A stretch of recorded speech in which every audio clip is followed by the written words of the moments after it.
Bom dia a todos. Primeiramente, quero agradecer, né, o convite da Advocacia Crivelli por essa participação, né? Fico muito feliz pelo convite.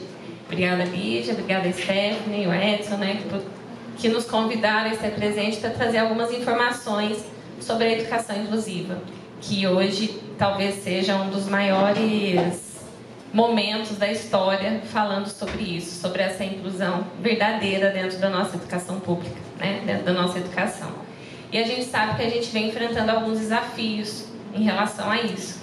E eu e a mãe Luciana, né, estamos juntas desde outubro, na verdade, quando surgiu a ideia do governador de sancionar uma política pública de Estado para a educação inclusiva. E isso veio sendo discutido sem a presença, na verdade, das famílias, das pessoas que precisariam realmente ser atendidas.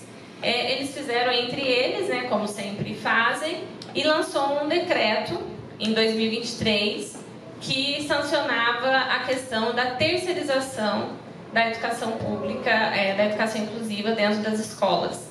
E isso a gente sabe que vai ser um retrocesso, né? E porque as famílias, para atuar hoje, para que tenham uma educação para esses filhos, de fato, para serem acompanhados dentro da sala de aula, eles precisam judicializar esse processo, né? Então, eles não pensaram nessa questão da judicialização, na importância desses professores atuando junto com essas crianças e adolescentes dentro da sala, e simplesmente defenderam a ideia desse decreto e lançaram esse projeto político dizendo que vai atender de uma forma mais ampliada. Então a gente vai trazer aqui algumas informações para vocês entenderem um pouquinho sobre esse movimento que a gente iniciou em outubro para, na verdade, tentar reverter e fazer com que ele possa ouvir essas famílias e possam ouvir as pessoas que realmente precisam ser atendidas. Vou passar um pouquinho para a Lu ela falar.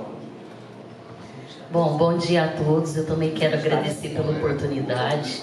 É sempre uma alegria poder estar falando de educação especial, né? O meu filho é autista, nível 1 de suporte, altas habilidades e surdo oralizado.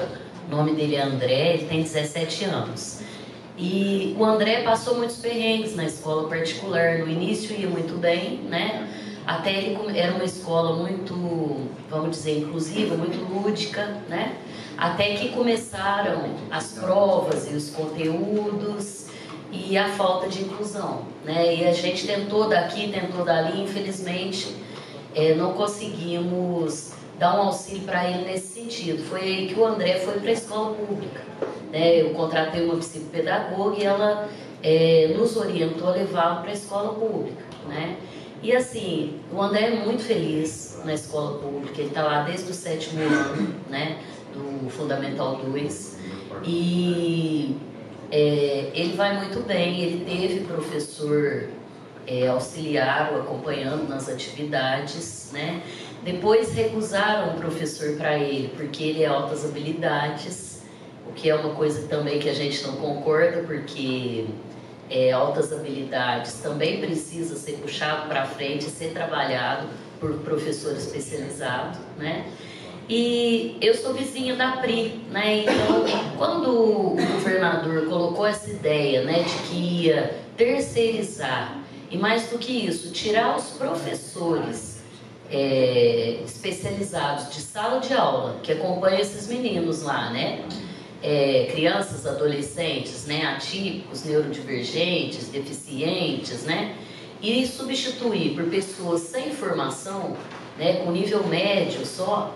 Aí a Priscila me procurou, ela já sabia da minha história, né, já sabia, a gente já se conhecia, e aí ela me procurou e falou: vamos fazer um movimento aí, né, que inicialmente começaria lá em Franca, né, nas escolas de Franca, tudo, e que acabou, graças a Deus, ganhando o estado, né, Pri? E a Priscila é incansável, gente. Eu falo assim que a participação dela é muito maior que a minha. Eu admiro muito a Priscila, porque assim, ela sabe, como pedagoga, como professora, né, e com toda a formação que ela tem, ela aplica isso em sala de aula e ela sabe o quanto é importante essa presença do professor, né, especializado. E ela não é professora atuando como professora especializada, ela é professora regente. Então, nem se diga que ela está discutindo empregabilidade, embora isso também a gente discuta. Mas, assim, não é isso, não se trata disso. E eu, como mãe, também posso reconhecer o quanto esse acompanhamento é importante, né? Não só para o meu filho, mas para os demais colegas e para todas as crianças que a gente conheceu no movimento, né, Pri? Então, assim, vamos apresentar umas coisinhas aqui e convidar vocês para a nossa luta também. Então, eu quero começar com uma frase que eu gosto muito, né, que é o nosso querido Paulo Freire, da educação, que é: a verdade é o que o educador é mais que um especialista em conteúdo. Ele deve ser um mediador, um orientador. Gente, nós professores não somos mais detentores do conhecimento. Nunca fomos, na verdade. Mas o que a gente precisa entender é que nós somos especialistas em uma área que poucas pessoas conhecem, que é sobre habilidades. Como é que você aprende? Como é que você consegue fazer a leitura daquele texto e ir além do que está escrito? Isso é ser um mediador, né? E Paulo Freire, há tanto tempo atrás, já dizia isso, e talvez a gente ainda esteja patinando e não entendendo ainda a ideia que ele está trazendo. E a gente entra nessa luta pensando realmente numa educação inclusiva que ainda é segregada, né? Que infelizmente a gente não tem ainda esse ideal.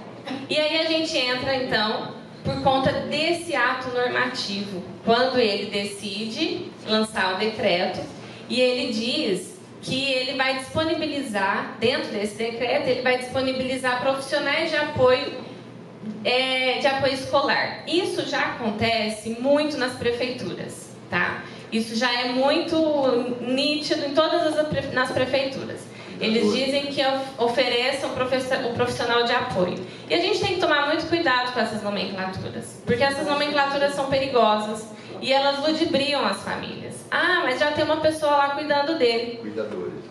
Sim. Que forma que ele está cuidando dessa criança? Que forma que a gente quer que realmente ele esteja na escola? Será que eu quero um cuidador que fique somente olhando para comportamento? Comportamento, a gente vai para a reabilitação, que são as terapias ocupacionais, não dentro das escolas. A escola precisa de adaptação pedagógica para essa criança. E aí a gente vê que ele insere mais um profissional de apoio. Já existia o cuidador, que é o AV, que é da vida diária, e aí ele insere o apoio escolar de atividades escolares, que é o PAE-AE, para atividades escolares. E aí ele coloca no ato normativo. O ano passado, em setembro, ele faz uma licitação para esses profissionais, no qual só exige nível 1, que é o ensino médio completo, e 80 horas de curso, e ganhando R$ 1.300. E aí foi muito preocupante, né? As famílias ficaram preocupadas porque no estado a gente não tem o profissional de apoio escolar. A gente tem o cuidador, nós teríamos o cuidador, mas para aqueles que precisam, por exemplo, que tem paralisias e às vezes precisa de fazer uma alimentação, passar uma, ter um pouco mais de cuidado, trocar fralda, alguma coisa assim. Ficavam fora da sala para fazer esses atendimentos com essa criança. Já dentro da sala de aula tem que ser um professor especializado, um professor auxiliar especializado, que tenha educação especial, que tenham formações acadêmicas para trabalhar com essa criança, tá? Então dentro da sala não é, aí o que o Estado falou? Não, o custo está caro, a folha está aumentando e a gente precisa dar um jeito nisso, porque está chegando muita criança e os processos estão gigantes. Então vamos dar um jeito, porque o judiciário falou assim, ó, Estado, você não vai resolver esse problema não? As famílias estão pedindo, e aí? Na prefeitura não se tem. Por quê? Porque ele vai lá, se matricula, e aí o prefeito, ele mais ou menos entrega esse profissional, que é esse aqui, que ganha 1.300, 2.000 sem formação nenhuma, para trabalhar com essa criança, até o 5º ano, geralmente. Aí quando vai para o Estado, o pai tem essa opção de melhorar, mas ele tem que judicializar. E nem todo mundo tem esse acesso e consegue, né? E aí foi a nossa preocupação, foi onde eu convidei a Lu, falei, Lu, vem com a gente, Porque a gente precisa movimentar o Estado. O que a gente vai fazer? Nós começamos o movimento com 5 pessoas, ele cresceu para 60 e de repente, 15 dias depois, já virou 1000. E aí na Baixada Santista nós tivemos uma repercussão muito grande, porque lá os professores começaram a perder e eles começaram a colocar as terceirizadas. Então foi um movimento bem grande e a gente hoje, nós fazemos parte de mais de 4.000 pessoas no estado inteiro. E aí a gente tem aqui algumas leis, né? Eu tentei buscar algumas leis que garantem a educação inclusiva de qualidade, né? Quando ele fala que vai ampliar o quadro de profissionais, realmente, né? Talvez ele vai colocar mais pessoas ali dentro da escola. Mas qual é o efeito disso? Que eficácia isso tem? Que qualidade ele está trazendo? Até porque quando o Estado ele resolve terceirizar o processo, ele terceiriza e fala, ó, empresa, agora não tem nada a ver comigo, é com você. Tudo que é capacitação, a Secretaria da Educação não vai nem olhar para isso. Então, dá conta você disso, porque eu terceirizei o serviço. Então, imagina os serviços que são prestados dessa maneira. Então, a gente começa com a mais linda, né, de todas, que é a Constituição Federal de 88, que fala que a gente tem que ter dentro da sala de aula atendimento educacional especializado aos portadores de deficiência, preferencialmente tem que ser na rede regular. Gente, as escolas especializadas são maravilhosas para reabilitação. Mas para que a gente entenda que a inclusão de fato aconteça, ele tem que estar na rede comum, na rede regular.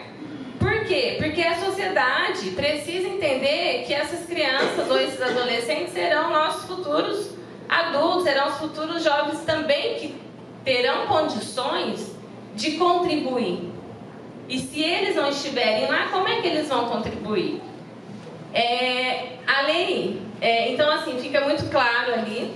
Depois a gente tem o ECA, né, que fala sobre esse atendimento educacional. E aí percebam que todos estão falando de especializado. Tudo tem que ter especialidade. Depois na LDB, que eu acho que aqui mora a maior chave de como que essas famílias conseguem esse professor auxiliar de maneira exclusiva, né, dentro da sala de aula, que é o artigo 59. E ali diz que os sistemas de ensino devem assegurar aos educandos professores com especialização adequada. Então a gente bate aqui, o Estado diz que não tem lei, que tem que ser professor, tá? Ele fala, ele garante isso para as famílias. Aí a gente vem depois com decretos e resoluções. O que precisa ficar claro? Existe a lei, sancionou lá, aprovou, mas não significa que ela está sendo cumprida. Por quê? Porque o Estado ele precisa de regulamentar ela. De que maneira que eu vou aplicar essa lei? Então ele vem com as resoluções. Só que o mais engraçado, que dessa vez, ele está lançando os decretos que não condiz com a lei. Está contrariando, ele está agindo dentro da ilegalidade. Ao contrário, né? Então é essa a nossa preocupação e a nossa luta. Então aí a gente tem vários decretos, como vocês observam. Eu peguei decretos relacionados ao Estado de São Paulo e ao federal, que eu acho que é o que a gente precisa ter como norte. Aí tem algumas resoluções, né, que falam tudo sobre essa questão da inclusão, o que precisa ter.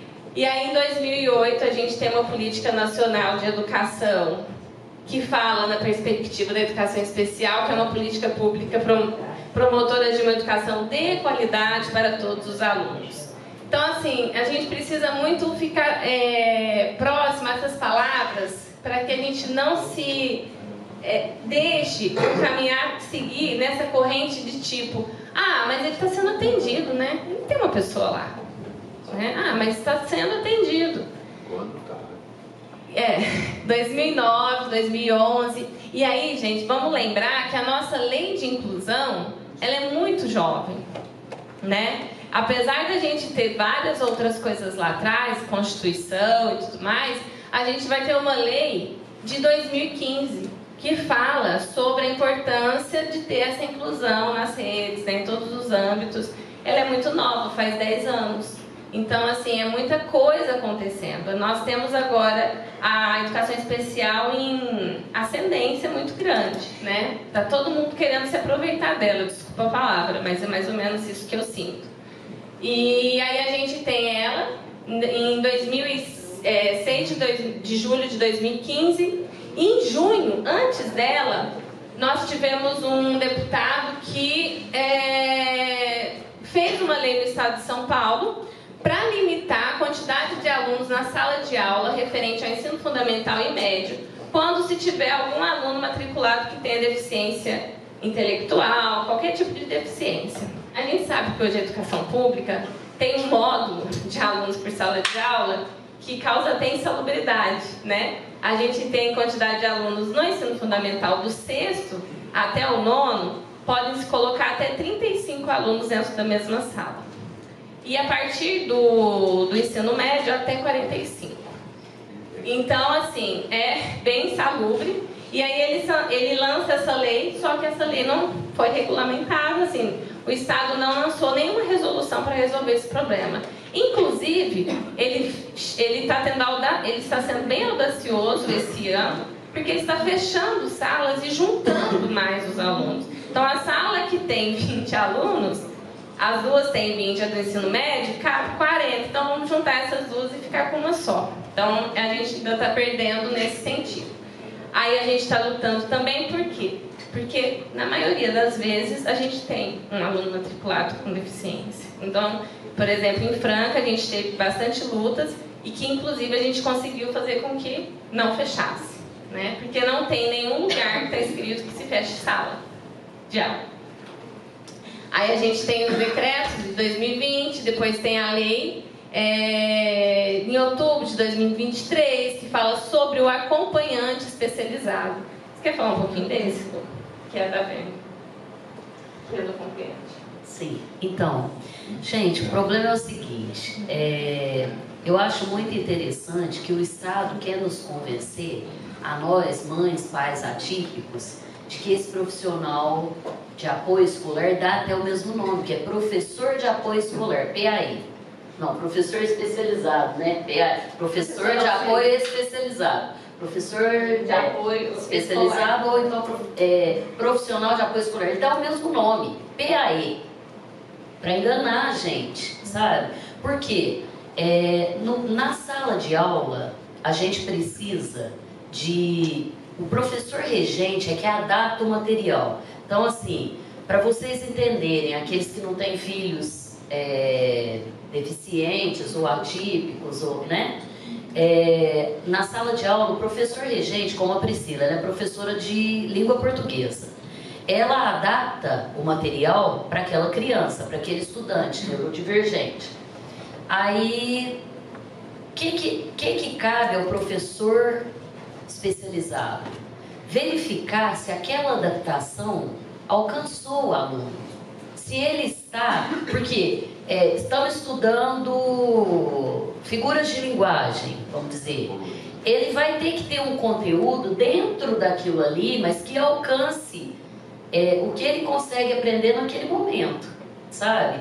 Então, assim, não dá para não ser professor, não tem jeito de não ser. E o Estado continua insistindo, e ainda, o que é pior, eu acho pior, diz que não tem lei que nos garanta esse professor, sabe?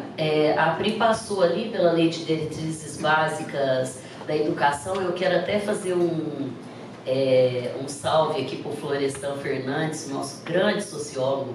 E assim, meu filho é fã do Florestan e ele é um dos idealizadores dessa lei de diretrizes básicas da educação.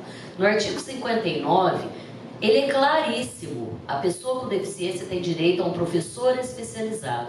Só que tem uma parte que fala de nível médio. Vocês lembram, eu acredito, assim como eu, inclusive eu tenho essa formação de magistério. O magistério era um ensino médio, era um curso de ensino médio que formava professores. Depois começaram as faculdades de pedagogia, etc, etc. E aí, baseados no que eles consideram uma brecha legal, eles trocam esse professor por esse profissional de ensino médio. Ali não está autorizando um ensino médio qualquer, porque fala, professor especializado, não existe mais o direito de quem tem magistério lecionar. Então tem que ser professor especializado. Inclusive a deputada esteve aqui, né, Priscila? A gente esteve numa palestra que ela deu aqui, falando sobre isso. Ela é uma defensora dos direitos dos autistas, ela é autista e tem o filho também. Entretanto, ela está equivocada no posicionamento dela, porque ela entende que pode não ser professor. E eu falei com ela no dia, eu falei, você desconhece a lei, sabe? Levantei e fiz a minha colocação nesse sentido. Falei, a lei de diretrizes básicas é muito clara, ela tem que ser seguida. O que vocês estão fazendo aí depois não está derrubando o que ela determina, sabe? Agora, tirar um zibi da educação para tirar professor especializado das salas de aula, nós já concordamos, mães, pais, de que esses alunos sejam reunidos. Por exemplo, na sala do meu filho tem 5 alunos. Eles são reunidos na mesma sala de aula, porque são do mesmo ano, né? Segundo ano do ensino médio. Então eles vão para uma mesma sala e uma pessoa acompanha os 5. Tudo bem, sabe? O Estado já está gerando uma, vamos dizer, uma economia com isso, mas está atendendo ainda a contento. Por quê? Porque ela consegue ver o material de um, de outro, acompanha um, outro. Gente, a gente vê progressos incríveis, sabe? Eu vi uma adaptação de material sobre a Revolução Russa que eu fiquei apaixonada, sabe? Como é que ela conseguiu ensinar para cada um que estava num nível diferente de aprendizado e conseguiu aprender, sabe? Então, assim, eu sou entusiasta da escola pública, mas com os direitos respeitados, sabe? Não tem cabimento.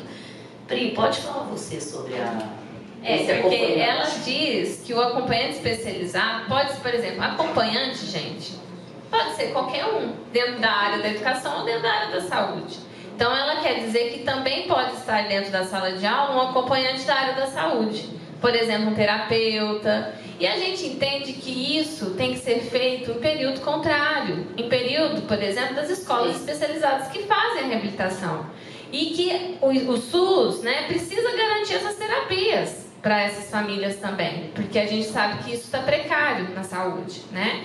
E então, assim, a gente precisa tomar um pouco de cuidado quando a gente vê, porque assim, a gente idealiza muito um processo, né? A gente quer muito que essa inclusão aconteça, mas a gente tem que ter passo a passo. Qual é o primeiro passo para que a educação funcione?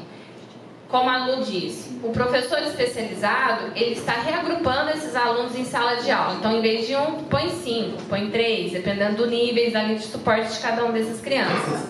Só que é o seguinte, essa sala continua tendo 30 e 40 alunos. Então, assim, que tipo de desenvolvimento eu estou tendo com essas crianças, de fato, com esse professor? Segregado, ainda. Mas está incluído dentro da escola e a gente está ali lutando para que ele seja respeitado dentro do processo dele, né? Então, querendo ou não, esse professor auxiliar especializado é um passo das nossas conquistas e dos direitos que eles precisam ter garantidos. Então, a gente precisa ter esses cuidados. Aí tem a lei de 18 mil, então assim, vocês perceberam que foram várias leis, né? A gente tem vários decretos, várias leis, mas o que de fato isso faz com que funcione a educação? Então, a gente tinha uma fala da mãe, né, da Lu, no início do movimento, que era a educação pública, por mais difícil que ela esteja e por todos os problemas que a gente esteja passando, ainda é um lugar de excelência. Porque se a gente tenta matricular esses filhos na educação particular, eles são às vezes recusados, né? Muitas das vezes essas crianças são deixadas de lado, que é também um direito dele, mas muitas vezes eles não são aceitos, tá? E passam por diferentes, né, por diversos problemas. E aí as nossas ações começaram, né? Então a gente começou com um movimento pequeno, começamos ali com algumas pessoas, alguns professores, e a gente, na verdade, buscou quem realmente é parte desse processo, as famílias, né? E aí a gente teve algumas ações no movimento, alinhando essas ações com o poder legislativo, que a gente acha importante para ser discutido nas mesas que precisam ser discutidas. E aí a gente, então, teve A presença já a gente teve falando com a Arlindo Chinaga, na LESP com a professora deputada Bebel, a gente tem o vereador lá de Franca, que é o Gilson, que esteve conosco, o Gianazzi, que é um defensor da educação do deputado, o Cortez, que também é, e a Vênia, que a gente teve também presente falando com ela. Então a gente buscou várias pessoas desse poder legislativo para a gente poder colocar na mesa o que de fato a gente precisa realizar, né? Sobre leis, eu quero falar uma coisa. A doutora Stefânia falou aqui que sobre o INSS as leis são bem escondidas, né, silenciosas. Com isso aqui é o contrário. É uma propaganda maravilhosa atender mãe, pai, criança, gente atípica, gente com deficiência. É uma maravilha o que tem de lei. Só que vamos atrás da política pública que foi gerada pela legislação. Nenhuma. Sabe? Depois desse movimento, o que a gente mais encontrou foram mães, pais que não conseguem tratamento. E assim, conseguimos, a Defensoria Pública abriu as portas para nós. Nós conseguimos, lá em Franca, judicializar um monte de aluno. Por enquanto, o juiz da infância ainda concede professor especializado. Então, em Franca, os professores não caíram. E a gente orientou, fez até um formulário, né, Priscila, para as outras cidades também do estado, para quem quisesse. A cidade que a gente tem um representante, a gente manda um formulário e orienta as famílias. Não quer. Eu falei na SEDUC até, a gente conversou isso lá. Não tem projeto de lei para contratar esses professores. Falei, manda, vocês têm maioria na Assembleia. Vocês aprovam no mesmo dia, regime de urgência. Faz a lei. Sempre funcionou até aqui, por que agora não pode funcionar? Não é economia. Falei, não pode ser mesmo, tirou 11 bi, como é que vai fazer economia agora, né? Então, falamos sobre isso lá, e eu falei, olha, é o seguinte, não manda a lei, mas vão chegar ações. Se hoje tiver 5 mil, amanhã vão ser 20 mil. Mas as crianças vão ter esse direito, sabe? Então, assim, ao contrário, eu vejo no país inteiro muita propaganda. É óbvio, gente, que eu não estou dizendo que uma lei que beneficie uma pessoa com deficiência, ou que beneficie um autista, qualquer pessoa, a gente ignore e não queira, não é isso. A gente quer, mas a gente não quer a propaganda só. A gente quer essa lei sendo cumprida. A gente quer que ela seja colocada em prática. Senão não resolve. Quantas mães têm crianças sem atendimento básico, sem as terapias básicas, não consegue no sistema de saúde. As ONGs tentam a todo custo, mas assim, é um valor enorme que elas têm que pagar e assim, acaba sendo cíclico, né, Pri? A gente já viu, por exemplo, atende 3 meses uma turma, aí muda de turma. Gente, como é que pode parar esse atendimento? Não tem como. Então, assim, a luta nossa vai muito além da educação, sabe? E assim, mas a gente acha importante estar em todos esses lugares para dizer, nós não concordamos, sabe? Eu lembro que a Bebel nesse dia fez uma audiência pública sobre políticas públicas para pessoa com deficiência. Eu falei, sabe qual a melhor política pública? Cumprir a lei, pôr ela em execução. Só isso. É o que nós queremos. Nós estamos cansados de, como pais e mães, ter que ficar litigando para tudo, sabe? Mas se precisar, nós vamos litigar sim, nós não vamos ficar parados, né? E vamos incentivar os outros também, vamos mostrar o caminho, sabe? Porque é isso. Mas foi muito importante, inclusive a representante do Tarcísio, se chama Ana Paula, é a representante da pasta Educação Especial. Ela é uma mãe atípica. E eu questionei a ela, falei, escuta, eu não acredito que você é mãe como eu. Não dá pra acreditar. Falei, aí ela me mostrou um projeto, gente, assim, ela mostrou na audiência, um projeto lindo do Estado. Falei, nossa, é incrível. Em que país mesmo que ele vai ser executado? Você já foi numa escola pública? Eu perguntei pra ela. Você sabe que tem 45 alunos na sala de aula? Ou não? Eles acham que o professor regente dá conta de atender os 45, cada um da educação especial. sabe? E aí põe um colaborador, não lembro o nome, Trick, né? Deixa você falar essa parte. Colaborador até assim, eles vêm com essa... é lindo, né? É lindo o decreto, é lindo o projeto, a política pública do Estado realmente, se realmente ela fosse realmente aplicada da maneira que está... Se fosse possível, né? Se fosse possível, seria lindo mesmo, né? A gente teria essa... chegando a idealizações daquilo que a gente sonha, né? Mas aí a gente foi alinhando e aí a gente buscou, né? Como a Lu disse, nós buscamos o Poder Judiciário também, Promotoria de Franca, Defensoria. Ah, sim. Lá em Franca, com a Promotoria, a Prefeitura de Franca tem um PAC com o Ministério Público. Por quê? Porque eles não aceitam que não seja professor para atuar. Só que ela é terceirizada. E a terceirizada, ela não pode pagar um professor.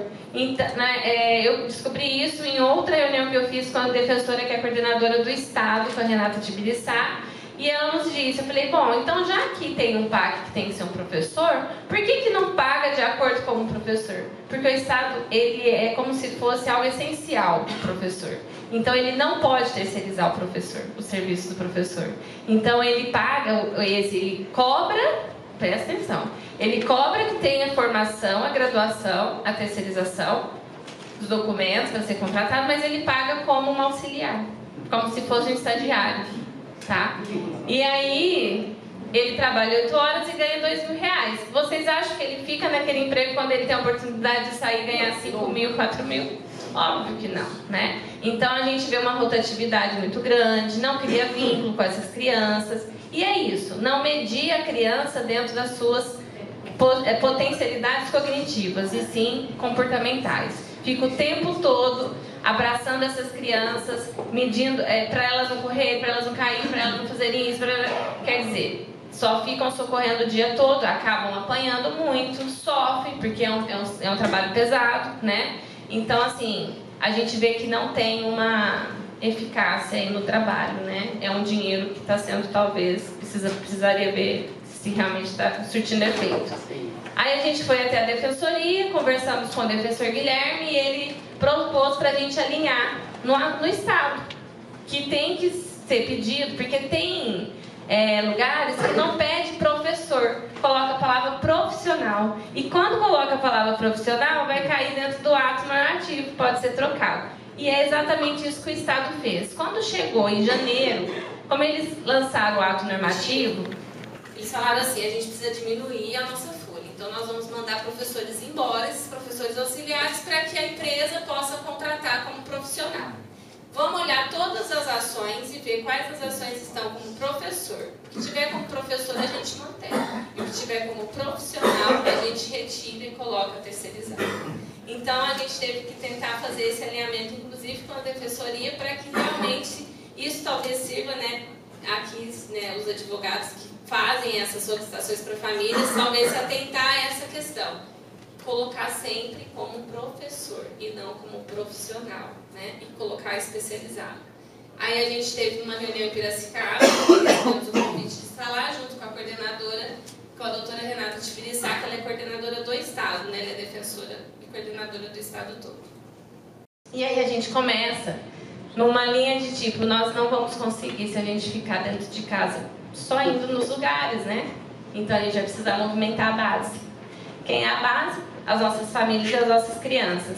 E aí, quando foi em janeiro, esses professores e essas famílias desesperadas, não sabendo como que ia começar o ano, porque até então eles não tinham sido reconduzidos, esses professores. Eles estavam ainda esperando uma medida do Estado para falar, você vai voltar com esse aluno, você não vai voltar. Crianças começaram a ter crises, ansiedades, porque esses professores já tinham criado vínculos, não estavam, talvez, não iam retornar, estavam com perigo de perder, então ficaram muito desesperados. E aí a gente começa um apoio com a comunidade, né, com as famílias, professores e estudantes. A gente começa em Franca em novembro, a gente começou, foi o primeiro ato, né, na verdade foi o ato, e aí foi na Baixada, e depois a gente fez a caminhada. E aí a gente foi em vários lugares, né? A nossa caminhada começou em janeiro, dia 12 de janeiro. A gente fez uma caminhada muito legal, deu mais de 200 pessoas no domingo em Franca. E aí, a partir dela, a gente conseguiu... Aqui é um videozinho de um aluno, eu não sei se tem som aqui. Tem som? Dá pra pôr? Só pra gente ouvir o que ele fala, que é um dos depoimentos que eu acho muito importante. Ele chama Ramon, ele é da escola Dante Guedini, e ele estava muito triste. Ele é autista, né? E ele quis falar. Ele falou, eu quero falar porque eu quero que eles mantenham a minha professora.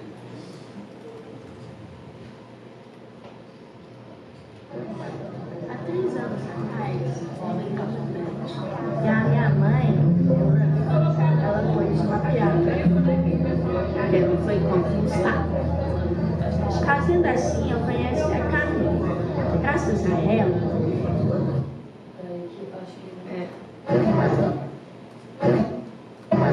há 3 anos atrás, eu entrei no Dante. E a minha mãe, ela foi desmapeada. Ela foi conquistada. Fazendo assim, eu conheci a Camila. Graças a ela, eu consegui estudar muito, eu melhorei muitas minhas notas e eu aprendi a confiar nela. Fazendo assim, eu criei uma grande confiança. E eu não quero perder ela. Ela é uma parte do meu coração. E se eu perder ela, eu vou sentir como se eu tivesse perdido um coração para mim. Então eu não quero que eles façam isso. Eu quero que as PAs fiquem junto com seus alunos autistas para eles ficarem felizes e estudarem e aprenderem como a vida tem suas dificuldades, mas tem gente ajudando.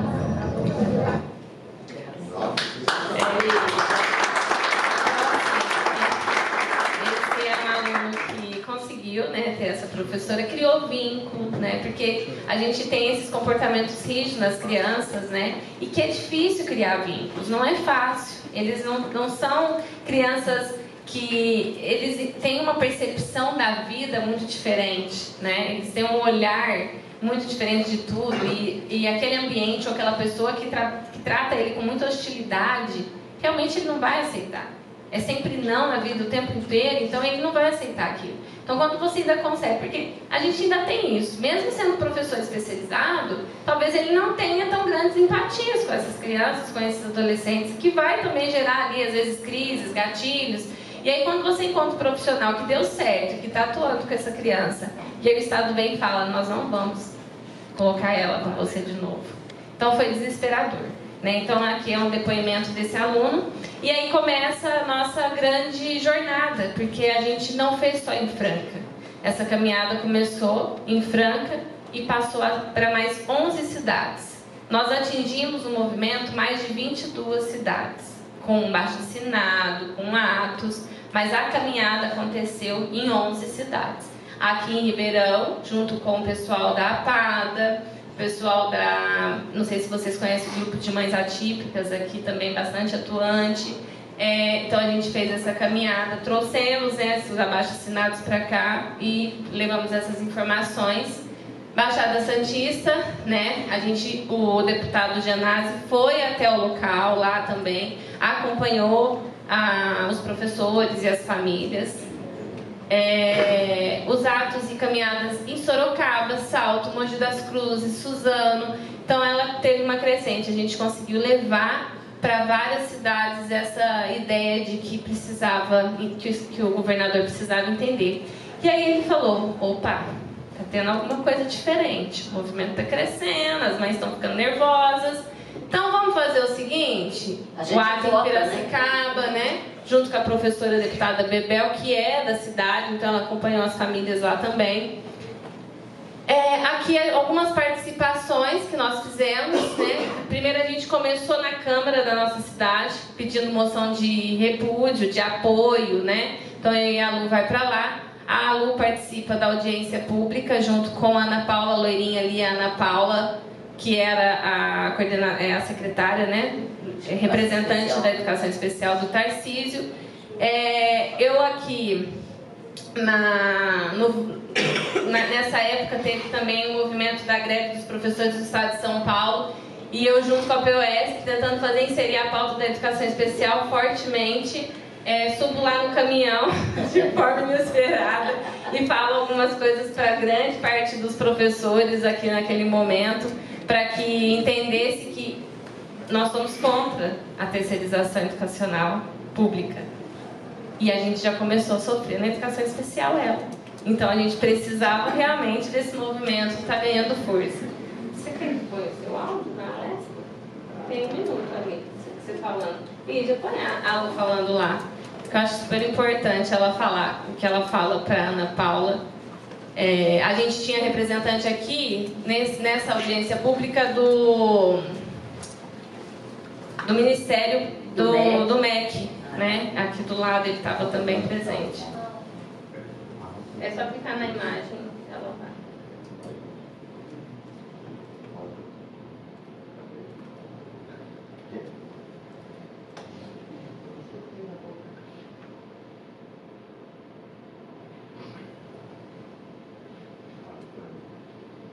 Vai lá.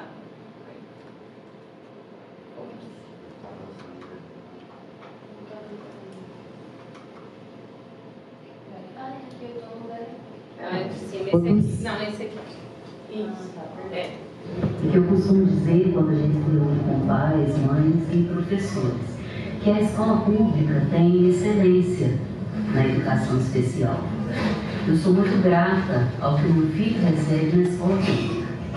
Então, é por isso que a gente está na luta, é por isso que a gente está aqui, é por isso que a gente está conversando, que a gente acredita nesse serviço que é prestado e não quer ver nenhum retrocesso ou radicalização acontecer, né? Eu penso que uma boa política pública é não precisar de judicialização. É a gente poder ser atendido nos direitos dos nossos filhos sem precisar recorrer à justiça. Essa é a melhor política pública para mim, né? E acho que para todos os pais mais atípicos. Outra coisa é que o maior desejo que uma mãe atípica tem, eu acho que a Ana Paula divide isso comigo também, é de ver os nossos filhos inseridos na sociedade, autônomos, né? Pessoas que consigam viver sem precisar tanto da gente, né? E a gente luta para isso, busca sempre isso, é uma angústia que a gente tem, né? E eu acho que a educação é essencial nesse ponto, né? Ela é esse fator transformador, né? Que pode possibilitar isso. Então, eu quero te dizer, Ana Paula, que eu continuo acreditando que sem professor especializado acompanhando nossos filhos em sala de aula, não tem inclusão. Não tem, exatamente.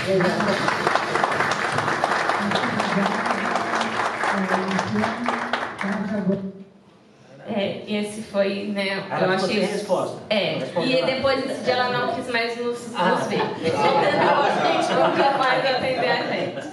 E aí a gente teve encaminhamentos. Então, só para vocês observarem, a gente teve várias cidades que foram. A gente tem pessoas, né, que participam do movimento.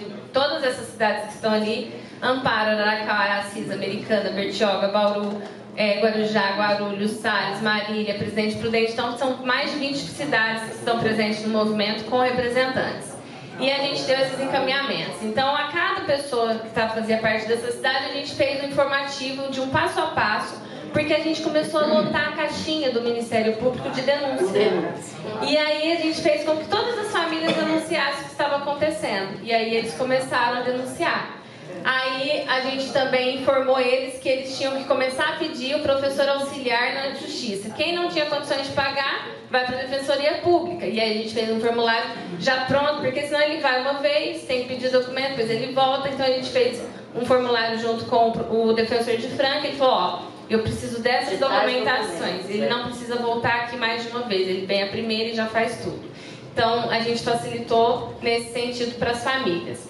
E aí a SEDUC reage. Aí ela fala: opa, esse movimento está ganhando força, o que nós vamos fazer? Reuniões a cada 15 dias com os grupos de mães atípicas. Só que eu estava em todos eles, ela não sabia. E aí ela começou a não deixar eu falar, porque ela começou a ludibriar as famílias de que o professor auxiliar seria trocado um profissional de apoio que era a mesma coisa. E aí ela começou, a SEDUC, em 22 de janeiro, começa a mandar carta para os pais, nos e-mails deles, dizendo e falando como é que seria o professor, o profissional de apoio, como que iria funcionar. Então, olha, a partir de agora, o seu filho terá um profissional de apoio de atividades escolares. Então, você não vai precisar mais procurar judicializar esse processo. Ele não precisa mais, porque o próprio Estado vai garantir isso. Aí ela fez entrevistas, né? E a gente foi convidada para ir na SEDUC, só que ela não quis nos atender, né? E ela, insistivamente, e aí ela viu que não dava mais. E aí ela para de atender essas famílias, para de entrar nesses grupos, e a gente começa a ganhar força, mesmo assim ele continua com a ideia. A gente lançou um formulário a partir daí, e um abaixo-assinado, na verdade, para ser preenchido com perguntas e respostas das famílias. Nós tivemos mais de 4.000 assinaturas preenchidas e nós conseguimos fazer impressão disso. A gente levou até a SEDUC e protocolou esse abaixo-assinado de forma a garantir e fazer com que eles entendam que os pais querem fazer parte desse processo. A gente teve também uma conquista, aí a gente vem com as nossas conquistas, né? Que não são, mas assim, diante de tudo que a gente estava vivendo e da perda, talvez, desse professor de auxiliar, a gente consegue uma ação pública, feita aí pela Luciene Cavalcante, com a deputada federal, com Carlos Gianazzi, falando, dando também, né, fazendo essas denúncias. E a gente, depois disso, do protocolo, a gente teve uma resposta de que os professores auxiliares seriam reconduzidos. E aí, então, logo em seguida, a gente tem os professores voltando para a sala de aula junto com essas crianças e adolescentes. Então, assim, eu acho que a gente precisa trazer, o que a gente quis trazer para vocês aqui em rápido, né, processo, é que a luta ela não é fácil, né, e que a gente precisa desse movimento de base e que eles estão prontos para as causas que são realmente necessárias. Então, a gente não está levantando a bandeira da educação especial só por amostragem. A gente está levantando a bandeira porque a gente quer que ela aconteça, de verdade, né? E assim, e aí agora eu vou finalizar bem rápido. Eu sei que vocês não são da área da educação. Vocês têm alguém aqui da área da educação? Tem? Então vai entender talvez um pouquinho o que eu vou falar aqui. E aí eu vou ser bem breve, porque eu quero mostrar um progresso que eu tive esse ano ainda com um aluno da 2ª série do ensino médio que não era alfabetizado, tá? Com o professor auxiliar, a importância de ter esse professor auxiliar na sala. Então, por que o currículo ele tem que ser adaptado? A gente entende que nós temos um currículo e ele é pautado por conteúdos, né? Na verdade, ele era por conteúdos, mas também por habilidades. Então, assim, o que diferencia o nosso currículo do Estado de São Paulo com os currículos das escolas particulares? Exatamente isso. A gente tem um foco, que é o vestibular. A educação ela volta somente para prestar provas. E a gente precisa entender que nem todo mundo vai prestar prova, nem todo mundo vai prestar vestibular. Então a gente entende que a gente tem que oferecer diferentes propostas para adquirir as habilidades essenciais dessas crianças dentro da sala de aula. É muito difícil. Por exemplo, eu sou professora regente de língua portuguesa e eu trabalho com mais de 300 alunos. Para mim seria ideal adaptar para cada um deles, mas é impossível, não dá. Então eu preciso desse professor junto comigo, ele é meu braço, é a extensão do meu braço, né? E aí adaptar é incluir em todos os sentidos, não é só para as crianças com dependências, não é só para as crianças neurodivergentes, é incluir todo mundo dentro do processo educacional mesmo. Então a gente tem um currículo que ele é pela progressão continuada, tá? E que, na verdade, a gente considera essa progressão continuada ruim, e eu não considero ruim porque ela prevê que você tem um tempo de aprendizagem dentro do seu, pensando nas questões de sinapses cerebrais e tudo mais, que é a coisa que não dá bomba, né? Que a gente escuta, não tem mais bomba hoje, que antigamente tinha. Pelo menos eu ia para a escola, eu tinha a questão de ser punida, então eu ia estudar, porque senão eu ia bombar. E hoje não tem mais. Mas não tem por quê? Porque a gente precisa desenvolver as habilidades dessas crianças por ciclo, tá? Nós não temos um currículo linear, nós temos um currículo espiral, que ele permeia, ele começa com habilidades que são menos profundas e a gente vai aprofundando ela até a finalização do ciclo. E aí ele tem a possibilidade de fazer de novo a última série do ciclo se ele não conseguir adquirir essas habilidades durante todo esse percurso. Mas a gente trabalha em forma punitiva, então a gente não consegue atender dessa forma ainda. Espero que a gente vai conseguir entender todo esse processo um dia. Então a adaptação ela se dá por meio de um tratamento didático, que ele tem que ser realizado por professor regente especialista, e no qual ele possa observar as habilidades que o estudante necessita para desenvolver determinado tipo de conteúdo. Essa habilidade eu vou trabalhar em diferentes lugares e com diferentes conteúdos. Vocês vão entender um pouquinho que eu vou passar para frente, vocês vão entender melhor. O professor auxiliar, ele media as atividades oferecidas e ele pode ampliar o repertório e oferecer condições de acesso a esse material. Então eu adapto, passo para o professor media essa atividade que ele precisa trabalhar. Então adaptar é dar condições para o estudante entender as suas potencialidades, facilitar o processo para que ele possa acreditar que é parte do processo de aprendizagem. O que eu preciso ter, para esse currículo adaptado? Um material didático.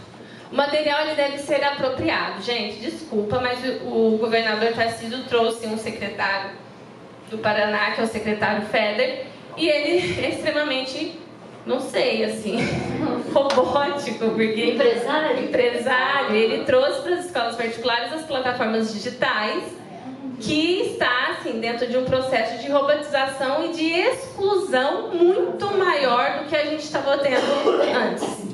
E, assim, perigoso, muito perigoso, e não atende as expectativas, não atende os alunos naquilo que é necessário.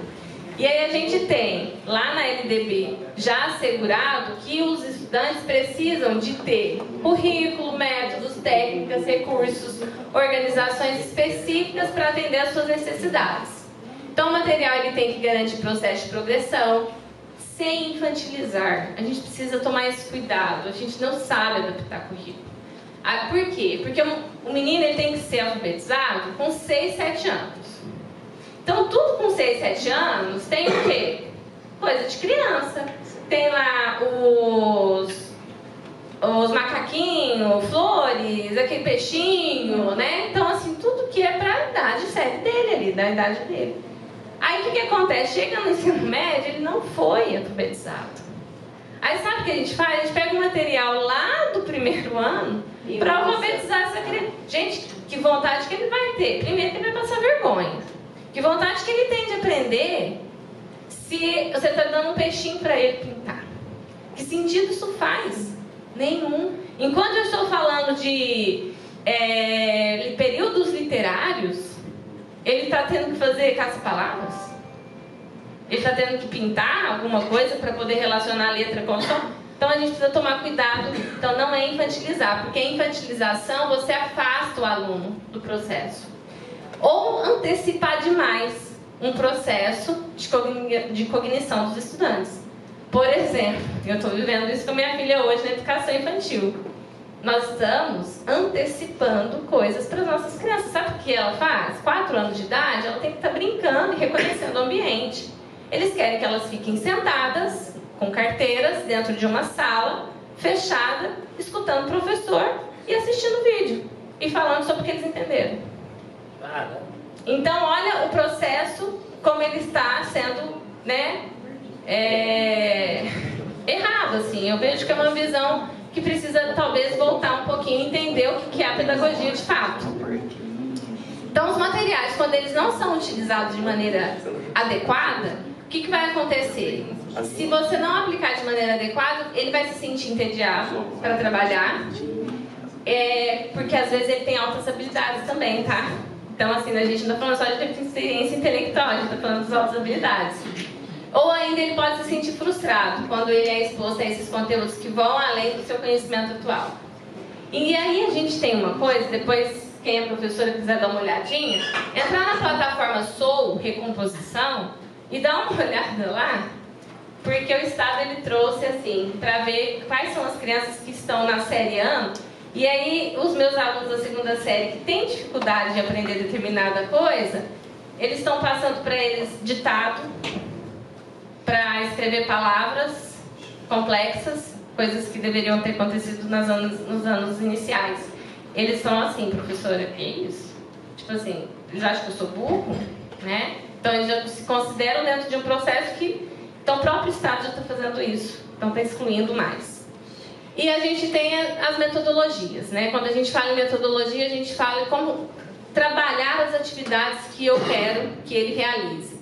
Então, por meio de que eu quero que eles abordem atividades que sejam ativas e participantes, que eles sejam, e aí a gente traz diferentes modelos. Pode ser por meio de projetos, pode ser com movimento metodológico, trabalhar em dupla, trio, grupo, individual, com atividades lúdicas e concretas, que é mais fácil de memorizar, e recorte, porque aí você trabalha coordenação motora fina, enfim, são diferentes formas. Quem sabe trabalhar isso?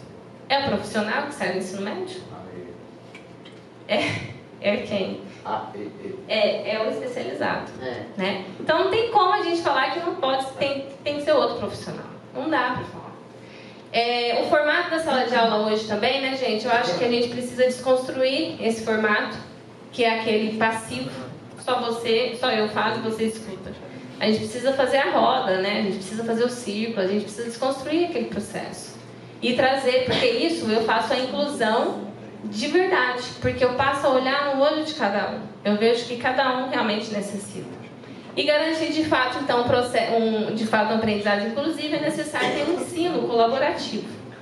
Né? O ensino ele tem que ser. E aí o Estado veio com essa ideia dentro do decreto. A gente tem várias coisas de inclusão já na escola. A gente está oferecendo o professor do ensino colaborativo, especializado. A gente tem a sala de recurso, que é o atendimento especializado, educacional especializado, e que não é, porque na verdade esse atendimento é uma professora que tem uma sala que atende os alunos em contrário no contraturno. Então, assim, ele não trabalha em sala de aula com essa criança. E esse professor de ensino colaborativo, ele colocou com a função de ajudar o professor regente a adaptar as atividades. Então, que contato ele tem com a criança? Na verdade, esse professor ele tinha que ser por sala, por turma. A gente está lutando para que isso aconteça. Aí aqui eu tenho esse aluno aqui, que eu comecei esse ano na escola, ele era analfabeto, né? Assim, ele está na 2ª série do ensino médio. Ele não ia para a escola, ele não tinha motivação, ele não tinha vontade, faltava muito. Tinha várias crises, tá? Ele ficava deitado no corredor. E aí, o ano passado, a mãe conseguiu, né, a professora auxiliar para ele. E aí, essa professora, Aline, começou a trabalhar com ele a partir do ano passado, de agosto. E aí, esse ano eu entrei, trabalhei junto com ela, e aí a gente trabalhou alguns materiais, adaptei para ele. Então, a gente está falando de trovadorismo, período literário, e aí eu queria entender um pouquinho como que seria abordar com ele uma sondagem de aprendizagem. Eu queria saber se ele sabia ler, escrever. E aí ele começou, eu coloquei uma imagem do período, isso a gente fez várias atividades antes, né? Eu coloquei música, coloquei vídeos do tempo e tudo mais. E aí ele mostrou que realmente ele sabia o que eu estava falando. Na oralidade, ele discursa muito bem, assim, ele consegue falar e expressar o que ele está sentindo. Mas dá uma olhada na escrita dele, né? Aí ele teve movimentos metodológicos, aula com vídeo, música. Então aqui, como que foi?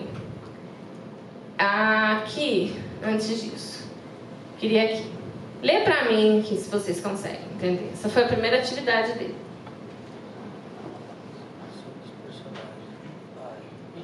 Alguém consegue decifrar alguma coisa? Na barriga. Barriga. Criou. Ele só junta as letras. Ele não faz associação silábica aqui. Então significa que ele não é alfabetizado. Ele entende que são letras, mas ele não faz associação. E entende alguns sons, porque coloca alguns sons dentro da palavra. Então ele tem a questão sonora. E é isso que ele escreveu, ó. Rei, rainha, bardo e violão, na primeira linha. E aí depois ele escreveu: no castelo, o rei e a rainha deu uma festa e estava muito animada. Essa foi a escrita. Como você conseguiu chegar nessa? Então, na verdade a gente faz... né? Você fez o ditado? Não, ele que escreveu. Aí eu falei para a professora, pedir para ele fazer, ele falar o que ele tinha escrito. E aí a gente foi anotando embaixo o que falava cada palavra. E aí ele fez o quê? Aí a gente, a partir desse processo, eu trabalhei com ele, pedi para a professora, gente, 40 alunos dentro da sala, segunda série do ensino médio. E aí eu pedi para a professora aqui, ó, nessa primeira imagem, nesse momento, trabalhar o alfabeto móvel. E em outros momentos de atividade que os alunos estavam realizando, né, que seria aquela ou outras relacionadas ao trovadorismo, fazer o quê? Separar as palavras e pedir para ele montar dentro do alfabeto móvel e depois ele mesmo reescrever, para que ele pudesse ir memorizando esse processo. E aí a gente chegou num resultado muito legal, que agora em setembro, né, ele já está alfabetizado. Que legal, parabéns. É muito bacana.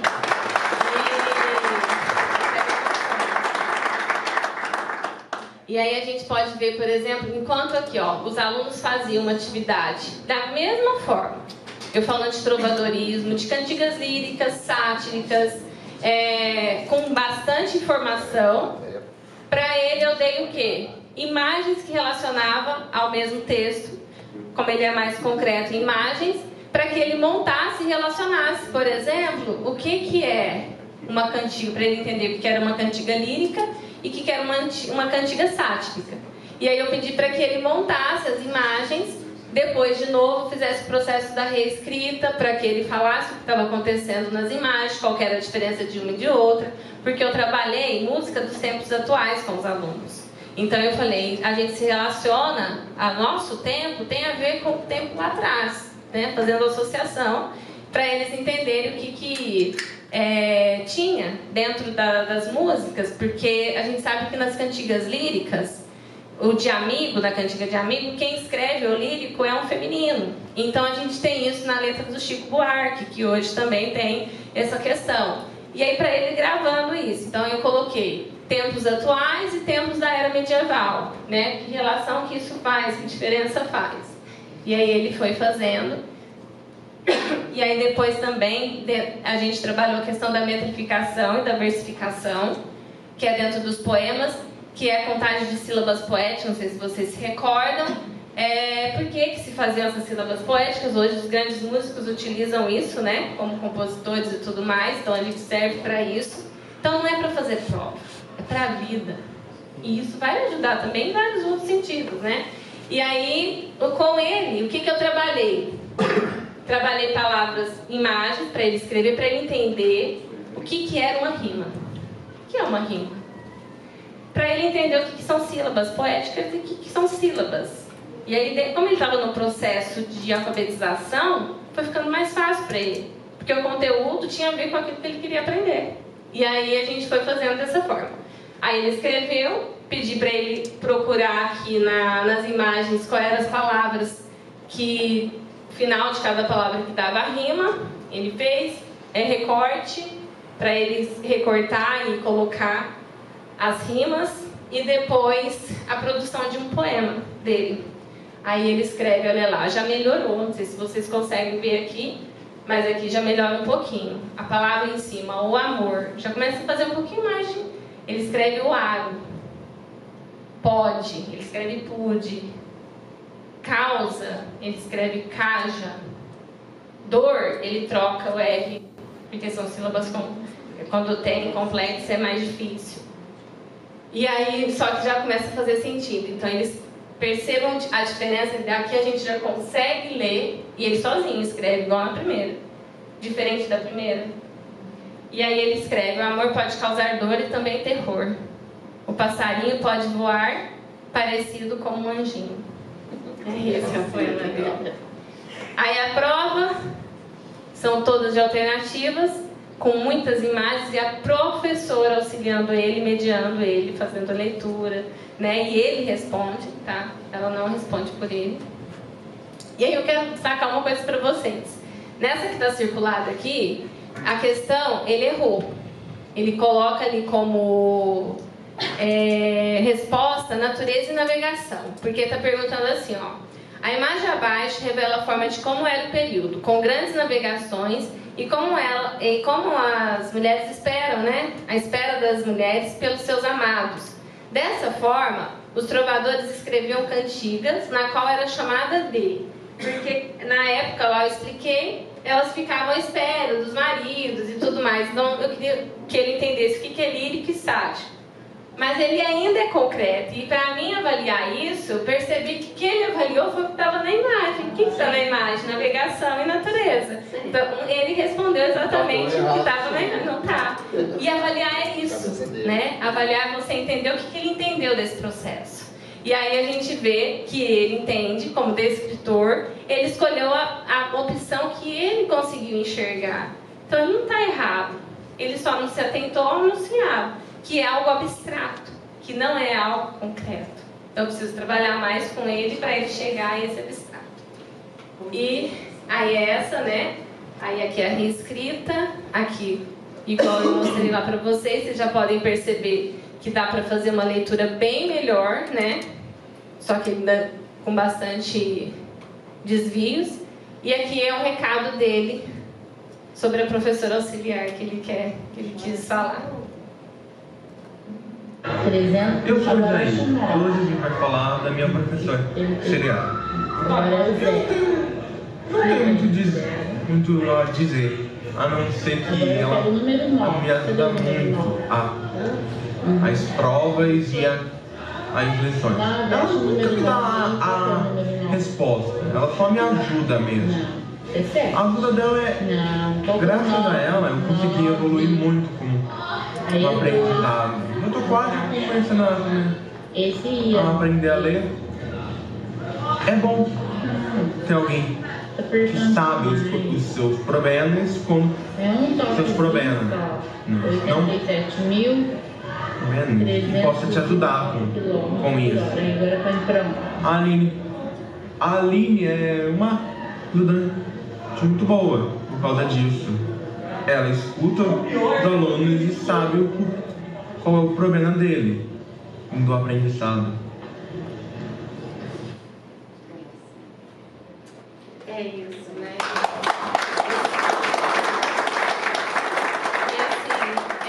Nosso movimento ele veio para realmente trazer informações para ajudar as famílias e mostrar para o Estado, mostrar para o Poder Legislativo que essas crianças aprendem. Tá? Ele tem 16 anos e ele era analfabeto. Então, a importância da gente buscar um profissional adequado e especializado, que seja o professor, que saiba trabalhar essas condições, a gente só tem progressos. Né? A gente não tem retrocesso. E é isso, né? Educação pública inclusiva já. Uma educação inclusiva ela tem o objetivo de envolver práticas pedagógicas eficazes que garantam a aprendizagem de todos e tornem o currículo acessível para todos. Inclusão é sair das escolas dos diferentes e promover as escolas das diferenças, que é a Mantoan, né? Maria Tereza Mantoan. Ela deixa esse recado. E aqui é o nosso contato, né, do que a gente conseguiu durante todo o movimento. Quem quiser seguir a nossa página em defesa da educação especial, né, movimentem aí para que a gente possa ter uma crescente.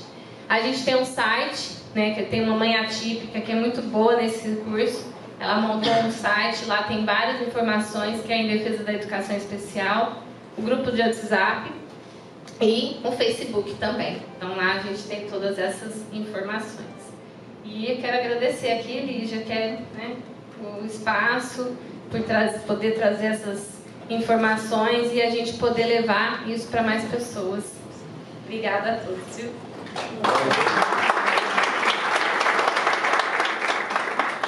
Eu quero só me despedir falando o seguinte, que eu sou de um tempo, né, eu estou com 52 anos, que nas salas de aula não tinha pessoas com deficiência. A gente nem sabia que as pessoas eram autistas, né? Então, eu acho que a sociedade como um todo vem caminhando, sabe? E nós precisamos estar atentos, sempre muito atentos, participando, puxando para frente esse movimento, né? E o André, meu filho, me corrige, que ele fala: mãe, não são diferentes, porque diferentes somos todos nós. Ninguém é igual a ninguém. Então, assim, nunca mais eu falei que era diferente, sabe? Que ele sempre me puxa a orelha nesse aspecto, né? Eu penso o seguinte, que a gente precisa construir uma sociedade, o maior benefício, não vou mudar, a educação inclusiva, ela beneficia tanto os nossos filhos atípicos, quanto todas as demais crianças. Porque eu tenho certeza que elas serão adultos que vão conseguir notar na sociedade a presença das pessoas com deficiência. Talvez a gente tenha adultos que valorizem mais, que respeitem mais. Por quê? Porque lá na escola, na tenra idade, nós conseguimos colocar essas pessoas, essas crianças, estudando junto com as outras, sabe? Então, assim, isso faz a sociedade poder ser uma sociedade melhor. Essa é a minha esperança. Eu luto para isso, sabe? Não só pelo meu filho, como por todos os outros, e para que a sociedade possa entender isso no futuro de uma forma diferente. Então nós vamos para cima dos governos, porque eles não podem precarizar.